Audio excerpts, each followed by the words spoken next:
આણંદ જિલ્લામાં આશા વર્કરોને urban health centre અને ગ્રામ્ય પ્રાથમિક આરોગ્ય કેન્દ્ર પર ટેકોની કામગીરી કરવા માટે ફરજિયાત દબાણ કરવામાં આવતા આશા વર્કરોએ જિલ્લા પંચાયત ખાતે સૂત્રોચ્ચાર કરી વિરોધ પ્રદર્શન કર્યું હતું।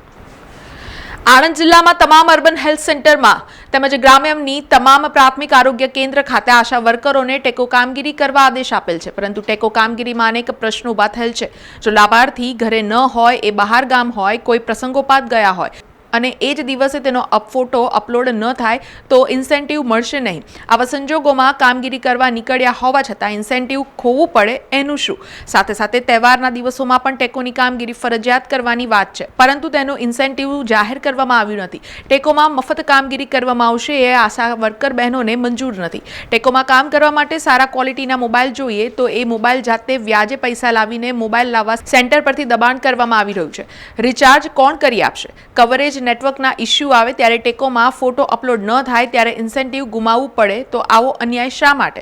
જેવા પ્રશ્નોને લઈને આજે આશા વર્કરોએ આણંદ જિલ્લા પંચાયત ખાતે સૂત્રોચ્ચાર કરી વિરોધ પ્રદર્શન કર્યું હતું।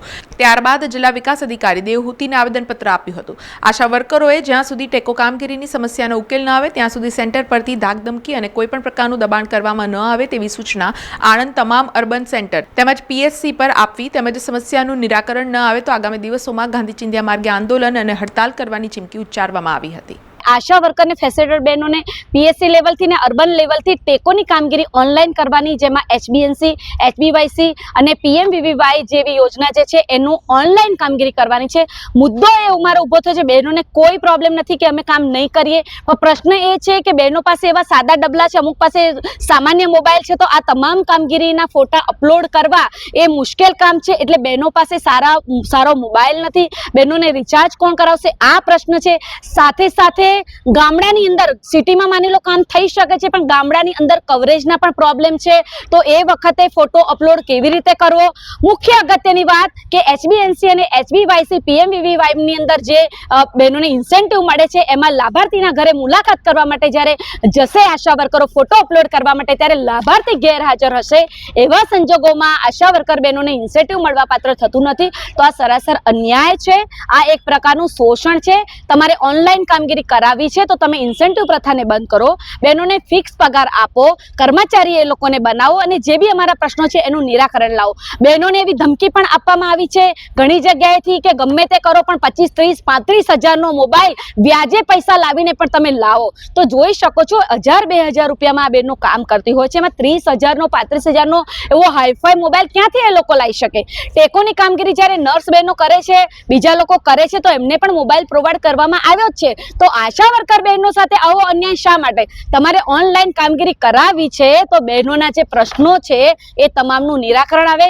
બીજું ખાસ કહેવાનું મીડિયાના માધ્યમથી કે આંખોની તપાસ કરવાની કામગીરી આ 15 તારીખથી આશા વર્કર ફેસિલિટેટર બહેનોને સોંપી છે, તો મારો એ સવાલ છે કે શું આશા વર્કર બહેનો આઈ સ્પેશિયાલિસ્ટ છે? શું આશા વર્કર બહેનો આંખોના ડોક્ટર છે? કઈ રીતે આશા બહેનો નક્કી કરશે કે એ 40 વર્ષની ઉંમર પછીની વ્યક્તિને મોતિયો છે?